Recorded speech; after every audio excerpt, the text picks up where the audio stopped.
Recording is on.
So Jessica invited me to come speak to you guys a little bit about cybersecurity. I know that your IT team here stresses this quite a bit. You actually have really good leadership on your IT side, much better than I normally see in organizations, especially of this size.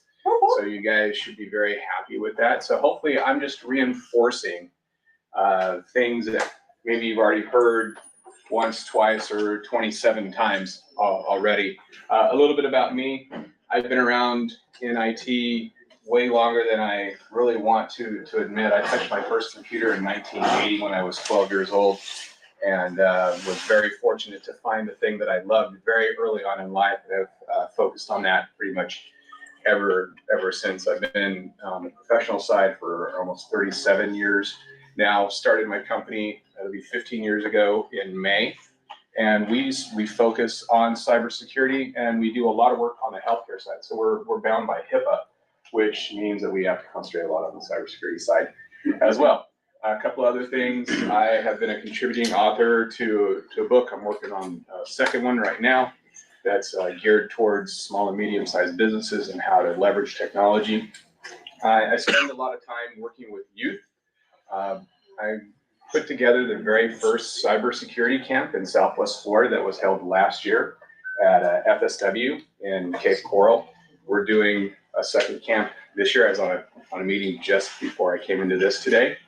And I also sit on the Computer Science Advisory Board for Southwest Florida College. And I am on the board of BizKids, which is think of it as Shark Tank for kids. So we teach kids 8 to 18 about entrepreneurship and all the things that come along with being an entrepreneur, not just trying to buy something for $1 and sell it for $2, but all the other things that go into it: marketing, understanding your numbers, what it takes to get there, all the hard work, etc. So I'm really excited about that. Is that a summer camp?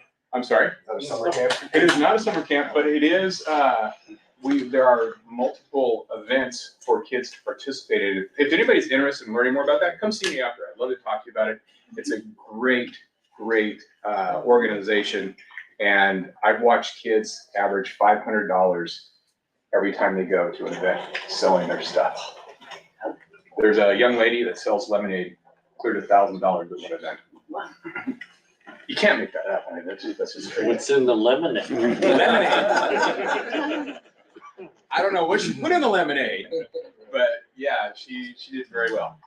All right, so my goal here is that you can take something back with you that you can put into use right away, right? It's no good to have something in one of these presentations where I'm talking about stuff that takes a week or a month or 3 years to implement. I'm gonna try and give you guys some ideas of things that you can do right now, today, to help shore up your cybersecurity stance, right? So the first thing is, we're gonna talk about password security. If I was gonna choose one item that is the most abused, underrated, and not really thought about, believe it or not, is password security. And the reason I say that is every year, for the past 20 plus years, the same 10 or 15 passwords show up in the most used list. And they include things like, anybody want to take a guess what number 1, number 2 usually is? Password. You can't make that up. It is usually in the top 5, if not the top 1 or 2. What's another one? Password 1. Password 1. 1, 2, 3, 4, 5, 6. Yeah. Can't make that up. I love you. Another one, right? So as much as we talk about passwords, and I'm sure you guys have heard it over and over again about password security, it really still is something that is just not paid close enough attention to. So old school passwords, uppercase, lowercase, number, special character. What did that do? That made it so you never wanted to create more than one password and you never wanted to change it, because if you did change it, you couldn't remember it. So you had to change it again. So about 3 years ago, this organization called NIST, which kind of creates guidelines for the IT organizations that we all kind of follow in the cyber side, came back and said, you know what, we messed up. We made a mistake, we made it too complex. So we're gonna try and simplify it a little bit, and we're gonna change the rules. And so that's been kind of in place now for 3 years, and not everybody's caught up to that. But for a good password, what I really strongly recommend is take 3 words out of a dictionary that don't go together. 3 words that mean something to you.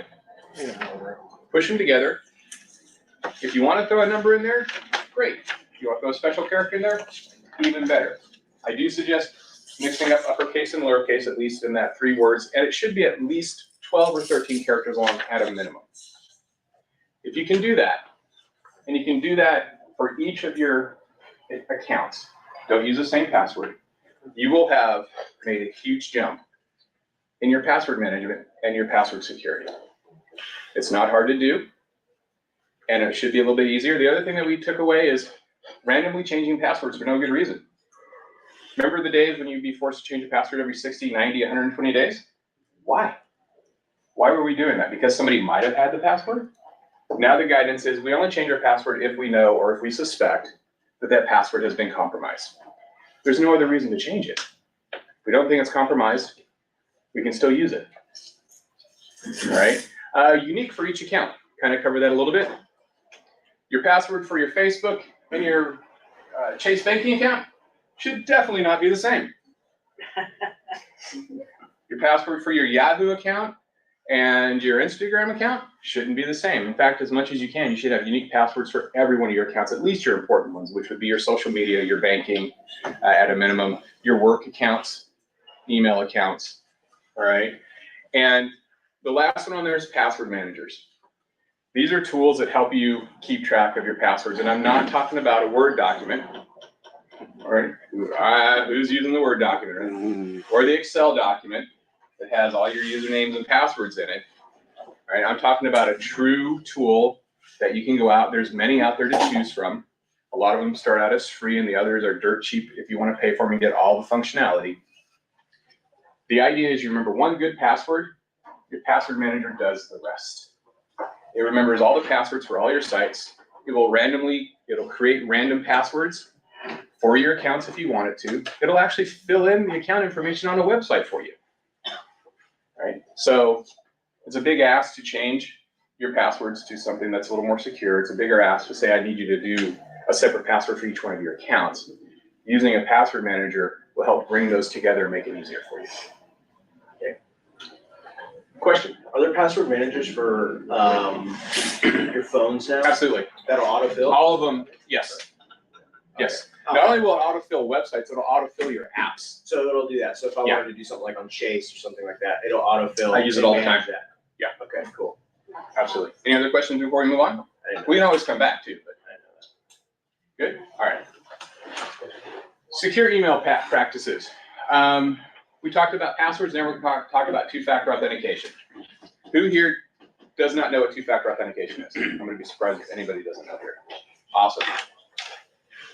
Who uses it? Who uses two-factor authentication? Do you guys use it for your emails here?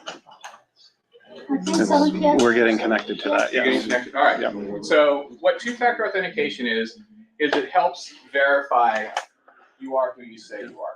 All right. So if I put in my user credentials, my username and my password, and I hit enter, the next thing that's going to pop up is give me your code. And that code typically is stored somewhere like on your phone. Less secure would be a text message. Less secure would be an email message. Most secure would be an application that regenerates the code every 30 seconds. We call it a one-time password. So you put in your name, you put in your password, it pops up a screen, it says, give me your one-time password. You look at your device, you put in your one-time password, it lets you in.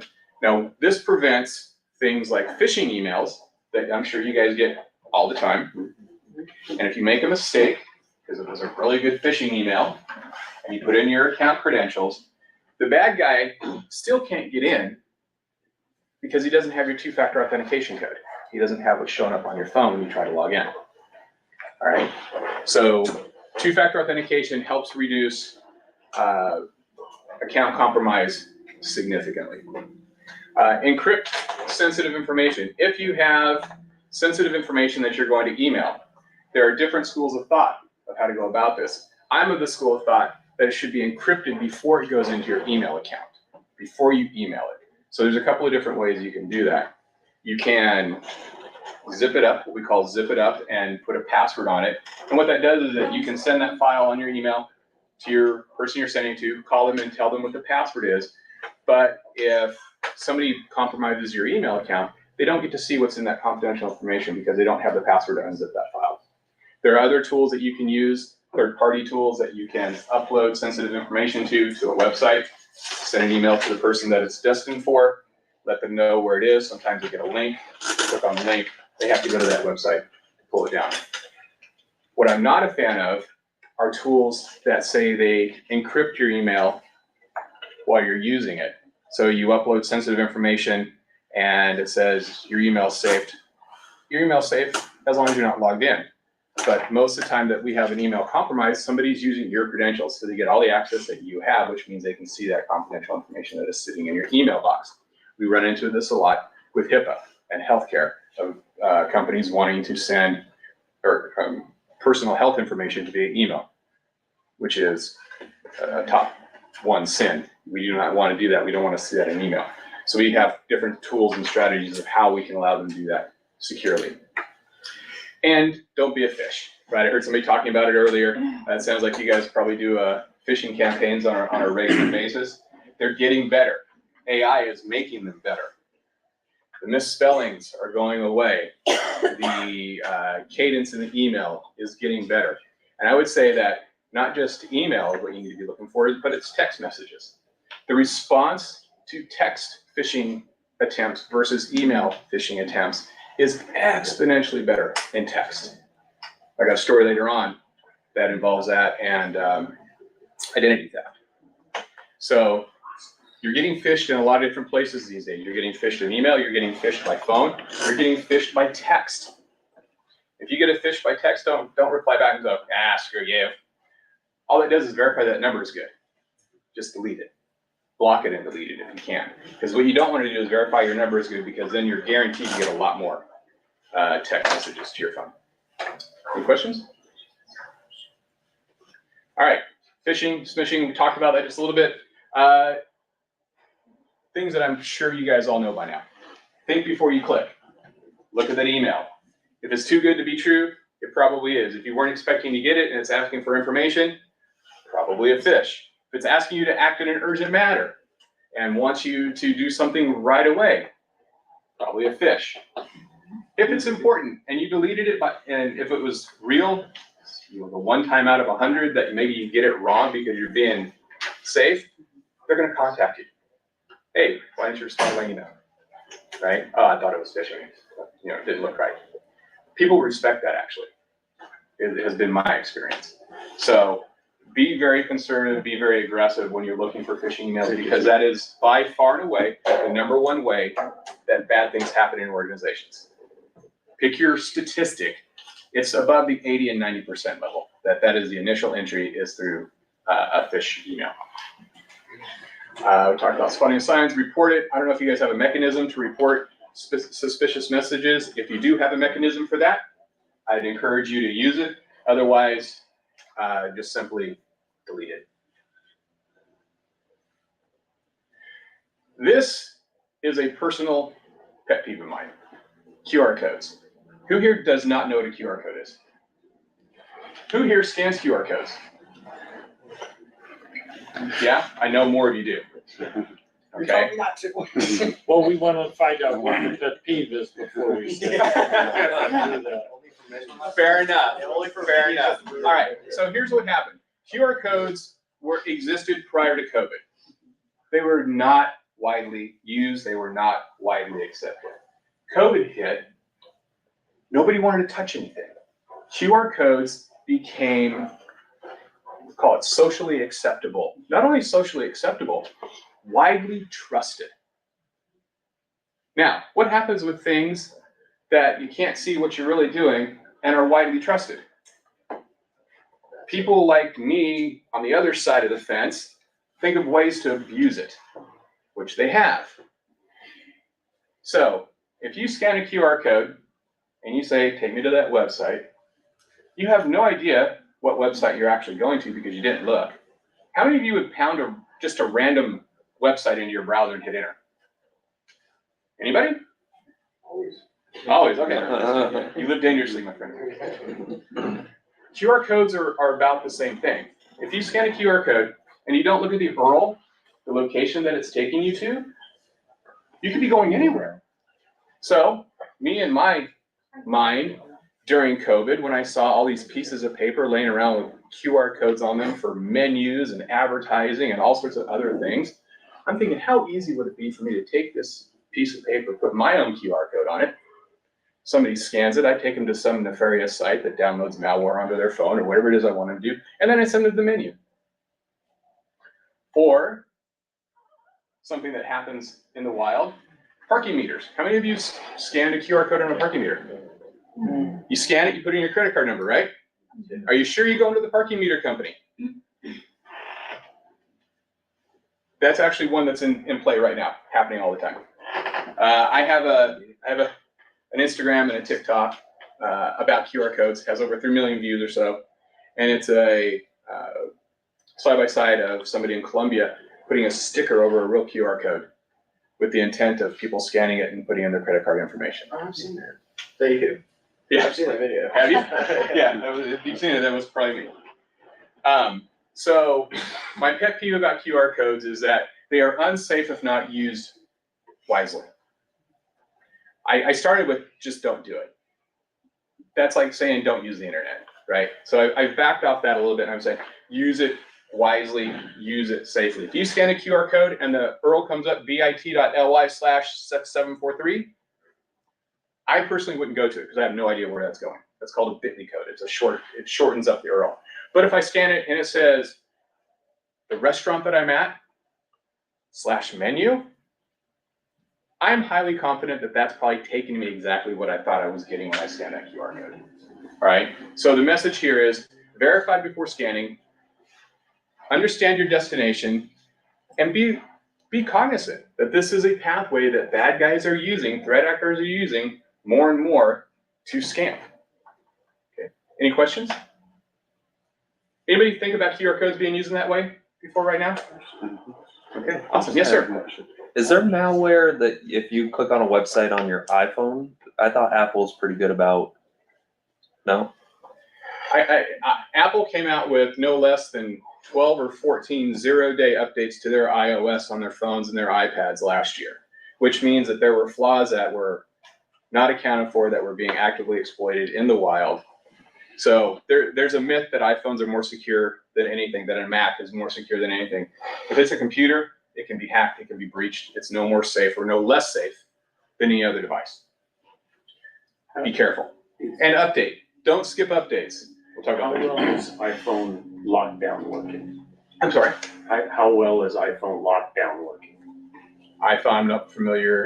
They have a new system that came out with their 14 phones, where it's a much more, they claim a much more secure system. And I actually put that mode on, and it does a lot of scanning. There's a lot of stuff that comes to me and won't let it go.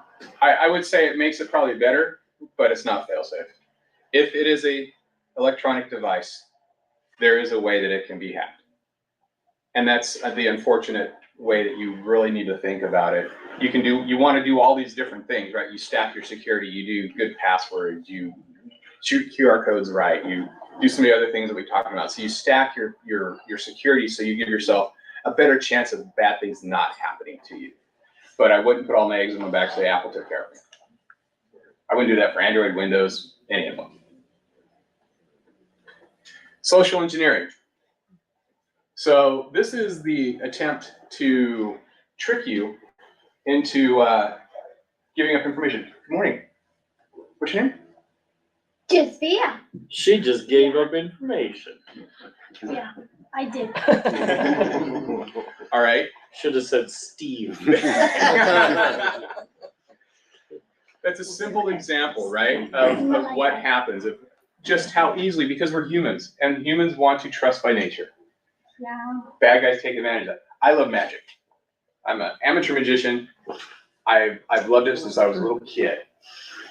Magic and social engineering use a lot of the same principles to get information or to do things or to make you think you see something that you didn't, or make you think we want you to see something that maybe wasn't there or was there. All right. So being aware is key. Recognize attempts into manipulating you to give you information. If you get a phone call, this is, Jeff from the fraud department. I'm calling you about a suspicious charge. What's wrong with that introduction? Anybody? The fraud department? The fraud department. What fraud department? My credit card? My bank? My kid's school? Right? But most people go, oh no, somebody's calling me from fraud. How can I help you? Yeah, we need you to verify your credit card number for me so I can know I'm talking to the person I think I'm talking to. Well, there's a big red flag. You're calling me. Right? I only give it to them if they ask me for my social too. Yeah.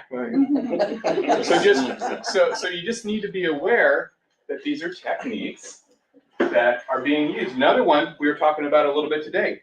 How many of you have gotten that pop up on your screen that says there's a virus on your machine, you need to call this number right now? Oh, yeah. That's a social engineering attempt. Click this link. You know how hard it is for me to get a hold of Microsoft? They are not giving you their phone number for you to call them. I promise you that. They're not going to call you, and this is out in the wild too. They're not going to call you and say, we've noticed bad activity on your computer. The latest one I heard, one of my engineers came in and said they got a call from somebody saying they were from QuickBooks, saying their QuickBooks file had been compromised and they needed him to take an action. He doesn't even use QuickBooks, so it didn't work. Right? So these come at us from all different angles all the time. Verify requests. So another big thing is CEO fraud. And what this is, and I had this happen to a client. It was Christmas time. And one of the managers received an email from the CEO saying, hey, I really need your help. I need this for the Christmas party next week. Can you go down and buy 10 Amazon gift cards for $600 each? And I don't have my credit card with me. So just put it on your credit card. I'll pay you back later. So she did. She went down to, I don't know, Home Depot or wherever you go to buy an Amazon gift card, bought 10 Amazon gift cards at $600 a piece, put them on her credit card. The next email was, I need you to send me the codes off the back of each one of those Amazon gift cards. What does that do? That basically transfers that value of that card to the person that has that number. We stopped it. We saw the email come in, but we had stopped it from being forwarded to the end user. That was the next step that they wanted to do. So we killed it. We got it in time. So the company actually bought the cards from her and used them for their Christmas party. But that could have been a really bad day for that person. All right. So if you get a request from one of your leadership that says, hey, I need you to do something, I know it can be uncomfortable, but you probably need to pick up the phone and call them from a number that you know, not the number that's on the email, because that can be changed too. Hey, did you really need those 10 Amazon gift cards for the Christmas party? Yes. Is there any new words on like chatbots, AI being able to infiltrate, into corporate settings and Yes. stuff like that? Yeah, it might fall a little bit. I would love to talk. I give presentations on AI, and I talk about AI a lot. The short answer is yes, there is, and huge dollar amounts have been stolen in very, very complex scams. It's going to be using AI. indistinguishable, It is, and we'll talk a little bit about that because I want to make sure that everybody kind of understands the old saying. Me, Gen X, growing up, you could believe what you see. You could believe what you hear. Sadly, that is going away. Yeah. Not only are you not going to be able to believe what you hear, we're already to the point where you have to question what you see. Like, are they having real-time, Yes. right, Did anybody- they're able to do real-time conversation AI Yes. generated with the person? Did anybody watch America's Got Talent a couple years ago? Which episode? You know it that well. No, I'm kidding. I've never seen it. So a couple years ago, America's Got Talent had a competitor. They put a person on stage. They were singing. They had cameras set up. They had a big screen above. The person singing on the screen was Elvis, live, in Elvis's voice. The dude on stage, Elvis didn't come back. And they did that multiple areas. They made it down to the finals, I think. That was 2 years ago technology. Technology today, for $29.99, I can have me with amazing quality and lip sync movements for $30 a month. AI that is incredibly convincing. All right, last one, stay private. All those, hey, what are these, how many of these 100 things have you done on Facebook? Or what kind of flower are you? Or whatever the crazy things that they have on there, right? All those things can give away information. Posting a new job. Hey, I just got this great new job. And my badge is sitting right there with all this information. Okay? Young one gets his or her first driver's license. Hey, look, I got my first driver's license. Posting your grades online, right? So these are the type of things we talk to kids about. All that is information that can be scraped and gathered and used by people in a manner to either gather information, gather intel on you that they can use later, that they can use to phish you, that they can use to try and impersonate you, steal your identity, etc. Or go after your friends. That's the whole Facebook thing, right? I don't need to steal somebody's Facebook account. I just need the picture off their Facebook account. And I'll create one that looks like it and go invite all their friends. So if somebody you haven't heard from in 10 years hits you up and said they're stuck in London, probably not them. Okay. Device security. All right. Keep your devices up to date. That's the number one piece of advice I can give you for anything that's electronic. Those patches and updates that Apple sends you and Android sends you and Windows sends you, they send them for a reason. Most of the time it's because they're plugging a hole that's been found. Usually it's plugging multiple holes that have been found. So keep it up to date. My kids used to skip the updates. Oh, it makes my phone run slower. Oh, it does this. Keep it up to date. Lock your devices. If you don't automatically lock your device, I encourage you to do so. Laptop, phone, whatever it is. You wouldn't walk out of your house without locking the door before you leave. There's no reason you should not leave your device unlocked when you're not using it. It's easy to get in these days. You have face recognition, you have pins, you don't have to use your password anymore. Lock your device. Get your apps from the store. If you have to go to a website to download an app for your phone, I wouldn't do it. Those have not been vetted. They haven't gone through whatever process is in place. Enough said about that. Go to the store. Don't use public Wi-Fi. Who here uses the Wi-Fi at the airport when they're traveling? Parts of it She's like, I would encourage you not to do so. Not only that, I wouldn't even encourage you to charge your phone at the airport using your USB cable. Use your brick or take a battery with you. Do not plug your USB cable into the USB port on the wall and then into your phone. That's a good way to lose data or have something put on your phone. Okay. If you have to use public Wi-Fi, use a VPN. And what that is, it's software that runs on your device that when you connect to the unsecure Wi-Fi, it creates another connection that encrypts all of your traffic. So even if there is somebody that's on that Wi-Fi, they can't see the traffic because it's encrypted and secured. All right. Physical security, keep your device with you. USBs. You guys use USBs still to move data around, right? You guys know where that USB's been? How many partners it's had?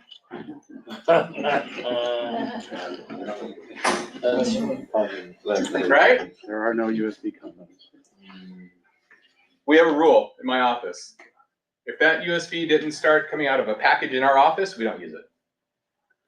I've had software come from a vendor on a USB that was infected. Okay, USBs, another thing that's popular, go around USB, put it in an envelope, write HR on it and drop it in a few different places like a bathroom or a common area. I guarantee you somebody's gonna take that, stick it into their computer and look at what's on there. Okay, so keep your devices with you. I'd really limit using unknown USB devices as well. Safe web browsing. So a lot of this is what, a lot of people would say, oh, I know that, but they don't do it. Look for the HTTPS, look for the lock. What that lock is telling you is that that site has gone through some steps with an independent party to verify that that site is what it says it is, at least the address is, right? How many of you go to a site and you get the warning, this site's not secure, hit advanced. Advanced, go, just take me there, right? If you don't really know what that site is or you're not sure about that site, I mean, we do that every day because we have sites that don't have the certificates on them. But if it's a site that should, you did a search and you chose a site and you hit enter and you get that, you really do want to think twice about it, whether or not you want to go to that site or not. Okay. Keep your browser updated. Chrome, Safari, Edge, they all have updates darn near weekly. If not daily. Twice per week at least now. Yeah, these things are being constantly updated for the same reason your phone and your Windows box, because there's compromises that are in these applications. And they're constantly finding them, they're constantly patching them. It's like the little boy in the dike, right? Little Dutch boy always sticking his fingers, and every time he puts his finger in one hole, stop the water, 3 more come up. That's what cybersecurity is like. That's the best way I can explain what goes on every day in my world. We stop one thing, we have 3 more that come up. So doing things like keeping it updated is an important step to help us. Beware of downloads. Again, this kind of goes back to only get stuff from the store, right? You don't really have a store when it comes to web browsing, so make sure the sites you're going to are well respected, that you understand what you're going to get from there. There's a lot of places that will let you download free software. A lot of them are legitimate. And a lot of them have some very useful tools that we may use every day. But you need to understand and really comprehend where you're at. Is this really a tool that is safe? Have I used it in the past? Do I know that nothing's happened to it? Just be cognizant of what you're downloading and running. And we talked a little bit about scareware.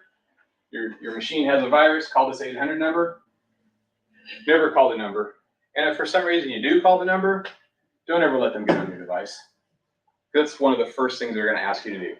Oh, your machine must have lots of bad things on it. Let us connect and we'll help you. It's all downhill from there. Credit card fraud. So we'll have this and then we'll have identity theft. We're gonna kind of talk about these together because I have a story that happened yesterday. So I received a call from a senior executive of one of my clients up in New Jersey, and her brother had received a text message the day before from his bank saying, we have an alert, click here to call this number. Well, when he clicked to call the number, it failed. So then he called the bank, and long story short, somebody got his identity, got a government ID, went to his bank, got a debit card, changed the PIN, took all his money. So a straight up identity theft textbook. Now, where he got that information, most likely it came from the dark web, probably bought it along with probably 100 or 200 or 1,000 other IDs, and they do their due diligence and figure out which ones are valid, which ones might have money, because that's a lot of effort to go through. You want to make sure your target, juice is worth the squeeze, so to speak. So this happened to him. He didn't have anything in place to help slow the process down, right? If somebody wants to get in and somebody wants to take something, they're going to get it. It's just a fact. If a hacker wants to get into an environment and they are motivated, they will find a way in. If somebody wants to get into your life and make your life miserable and they're motivated, they'll find a way. But those are far and few in between very targeted attacks. For every day, what you want to do is you want to put roadblocks up. You want to do as much as you can to try and make it harder for the bad guys to get what they want, which is usually money, right? So basic stuff, monitor your statements, secure your online transactions, use your credit card, not your debit card. Can't stress that enough. If you have the ability to never use your debit card for a transaction, don't. And the reason for that is if you use your debit card and it's fraud, that money is out of your bank account until the bank is good and ready to give it back. If it's a credit card, maybe it's a hit on your available credit, but you haven't lost cash. Okay?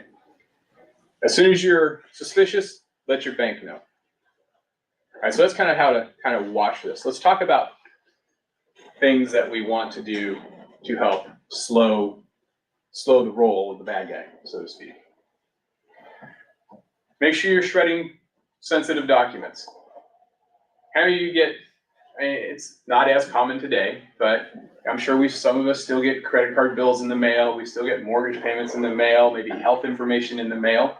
Do you guys just toss that in the bin? Or does it go through a shredder? It should go through a shredder. Dumpster diving is one of the easiest ways to get information. Monitoring your credit, using a service. There's a lot of free ones out there.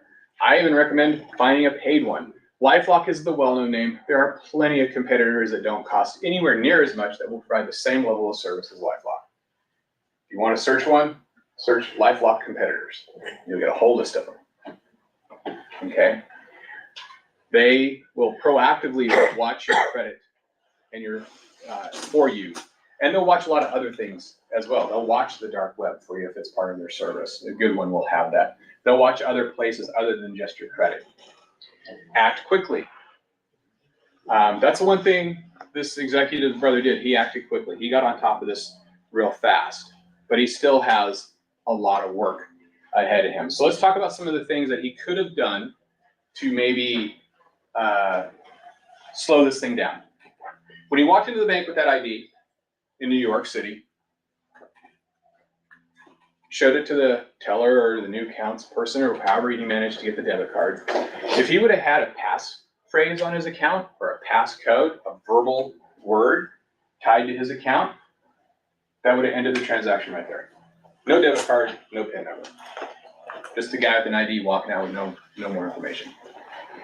Right. So on your bank accounts, if you don't already have a passcode or a phrase, and most financial institutions offer this now, I'd encourage you to consider it. Same thing for your phone, your cell phone provider. I've got videos of people social engineering Verizon operator giving up phone information, adding a line, right? Getting information that they can use farther down the line to help compromise their target. Doesn't hurt to have a passcode. I know Verizon offers it because I use Verizon. I have to think that AT&T and T-Mobile and the other major providers provide that as well. That's another one. Two-factor authentication. So those codes, that two-factor authentication we talked about earlier, it's exactly what we're talking about. Not on a computer, but in person. Those codes are your two-factor authentication. It's something else that somebody needs that only you know. On your sites, all your sites, if it allows you to use two-factor authentication, use it. If it's only text, fine. Not the biggest fan of text 2FA, but if that's all it's offered, use it. If it offers something better than text, use it. Email is absolutely the worst, because if you compromise your email, people are going to go out there and get your 2FA codes. It's just going to go straight to your email, right? So I would encourage you not to use email as your 2FA destination. All right. So other things that you can do: freeze your credit. A little aggressive, but I can guarantee you're not going to get a new account on there with it frozen. When you go and apply for credit, it's going to make your life a little more difficult, but the bad guy's not going to be able to do it. Any questions on identity theft, credit card fraud? Okay. So we got through this actually pretty quick. I was expecting more questions. So we'll do Q&A at the end. Did somebody in the room not get something that either they didn't know before they walked in, or something that they can't use starting right away? Did I give you something that you can use right now? Because that was the goal. One thing. The QR code. If I can give you one thing, if I gave you more than that, awesome. But just changing one thing in your life when it comes to cybersecurity can really reduce your risk. Yeah, I will never say my name. Any questions? Yes. I had a call a few weeks ago, where someone called from US Customs and Border and went through, he had all my information, like had bank account, not numbers, but bank accounts, that sort of thing. And I said, well, he said, I even, I have your address and I have another address. I have a suspicious package filled with IDs and cash Oh my God. that's destined to go to El Paso, Texas. And, so I'm going through this whole thing with him. And finally I said, I'm going to call back the phone number to verify. And so I called US Customs and Border and talked to the supervisor at the El Paso crossing. And she said, that's a scam. This is the 10th call I've gotten today. Wow. And this person had all my information. So I ended up calling my bank and that sort of thing. But that's kind of scary. So you would be. He didn't ask me for anything. So here's a scary, as I like to post, and we call it a not so fun fact. Your information is in the wind. Yeah. I promise you, your information is in the wind in some form or fashion. Probably your social security number, definitely your address. Your address is public information. There are competitions in the cyber world called OSINT, which is basically open search. What can I find that's publicly available that I can use to compromise you?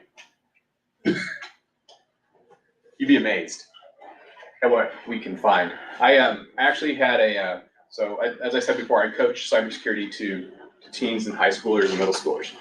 One of the assignments I gave them was to pick one of their friends and go out and find everything they can about them on the internet. I had a set of, I had twins.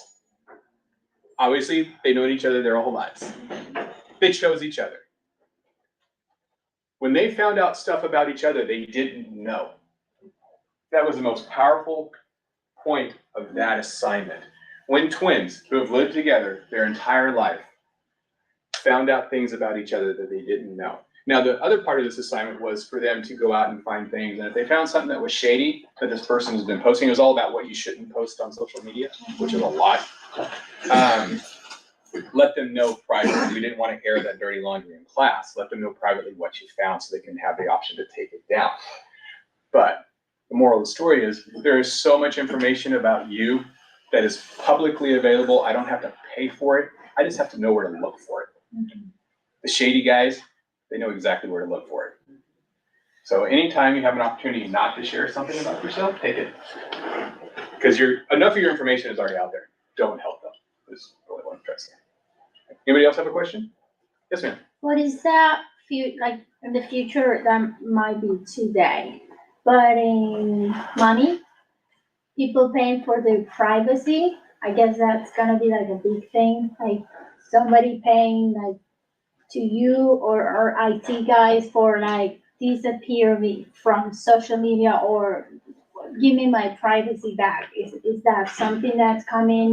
Like what? There probably are already organizations out there that will tell you they can erase your electronic footprint. They probably can't erase it all. They can reduce it, I'm sure. But you can do that yourself.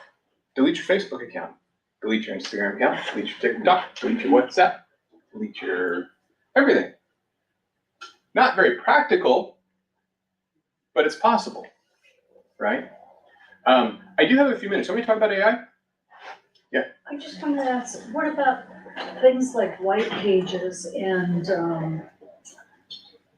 cluster maps? And I mean, that has so much information on it about people that.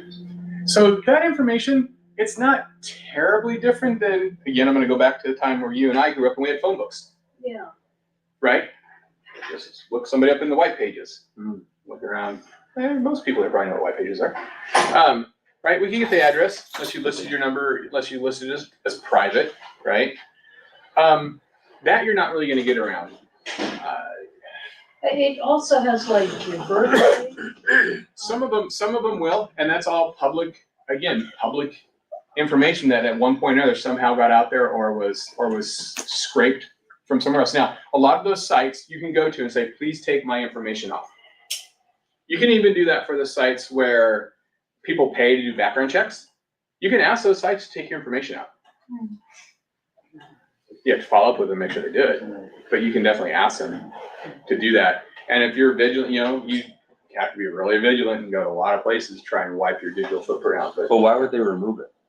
Like if they're not obligated to? Be a good citizen. They may be obligated to remove it. I'm not sure. Okay. But I know that I've had success in asking you to remove from different things. I just wanted to shout out and say thank you to the people who come to me and ask, and come to Jack and ask when you see an email you're not sure. Please check with us. We've had 2 people recently said, hey, their Google Chrome browser looked a little different, and they had installed a different search engine behind the scenes, didn't even realize they had done it. But that information, that search engine is sending out somewhere where we probably didn't want it to be aware. So we would rather you come to us and let us know, so we can, when you notice something, that's that vigilant, it's that see something, say something. So we do appreciate it, and thank you for helping us. We're all part of it, and you're the first line of that. So. Absolutely. And when you get stuff like that in the Chrome browser, a lot of times that's a piggyback. So you downloaded an app, or you downloaded a program, and without knowing it, there's another program that piggybacked on top of it. It came down as well. Because you didn't uncheck the box that said, I want this program. So If we have time, you guys wanna talk, I can talk about AI and cyber if you want, or we can call it a day. It's up to you. If you can do it in 5 minutes, we Sure. can probably take 5. Okay. Is everybody good? If you really have to leave, feel free to go, but So a question came up earlier about how AI is gonna impact cybersecurity. Let me count the ways. So the great thing about AI is it helps us be more productive, right? It helps my team, we use it every single day. And we use it for marketing, we use it for crafting emails, we use it for all sorts of other really creative stuff. And it's great. On the flip side of that, let's say that your phishing person lives in the Ukraine, doesn't even speak English. Now he has a tool for free that can take and correct all of his grammar mistakes, correct all of his spelling mistakes, make it look more American-like. Right? So the phishing emails, they're gonna get better. They're gonna get a lot better than they already are. We're already seeing that. All right? Automating tools. Pretty soon we're gonna have, already have AI that's looking for nefarious things running on our devices, using artificial intelligence to look for what we call indicators of compromise. Now, flip the script. Got bad guys using AI to battle the AI that's being used to find their stuff. The bar for learning how to code and create programs that can do good stuff and bad stuff has been lowered almost to the floor. AI will write your code for you. You tell it what you want, AI will write it. Now, it's not always 100% correct, but it gets you a long way down the road, and it will correct itself when it finds its own errors, and you tell it. That's not the scariest part. By far and away, the scariest part is not being able to trust what you see. And I'm afraid we're gonna see it, not going political, but we are in election season. I would be surprised greatly if there wasn't at least one, there's gonna be many, one incident of a video that's published and put out into the world that is not real, that puts somebody, one candidate or the other, in a negative light. Them saying something, doing something. We just saw Taylor Swift, right? She got hit by an AI attack doing, stuff that she didn't do, but at least not at that time. The point is that video can be manipulated, which means the public can be manipulated.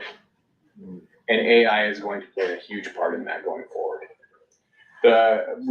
I mentioned a big scam that happened. So in the long and the short of that scam, a controller for a company, I think this was in China, it was either China or Japan, received an email from his leadership. I need you to make a $25 million transfer to this company, pay this invoice. They had a meeting, Zoom call. 5 people were there. Everybody he recognized, all AI generated. Oh. So he wired the money. right about that, yeah. So when I say you can't believe what you see, question it. If it doesn't seem right, question it. Do your own research. Come to your own conclusions. Yes. I've had chatbots hit me up on Facebook, and so you just gotta be ready for that, And I recognize it's a chatbot pretty early, but it'll have a sophisticated conversation with you through Facebook Messenger. It's because I get on Facebook Marketplace a lot and look through it. Yeah. And so I'll get a message request or whatever, and Marketplace is a cesspool. right, it'll start as like hello or something like that, and then you give it back something, and then it'll auto reply. Mhm. And kind of go off of the thing it can't do yet is kind of like go off of your language. And so if you start talking like in an English slang or something like that, it can't pick up on that yet. And so it'll talk like real rigid. And so that's how you can kind of pick out that it's a bot, but it's having a real-time conversation with you. It's great. Accents is what you're saying? Learn a bunch of different accents then? Yeah, no, seriously, it's crazy. I think that the whole tone when it comes to cybersecurity is be aware. Be aware that this stuff is out there. Be aware of how you can be manipulated. Be aware of how you can be scammed. Be aware of how you can protect yourself. Right? It's be aware. Be cognizant. And if you're doing that, you're way ahead of most other people. All right. Thank you for inviting me to come speak to you guys today. My name is Joe Goldstein.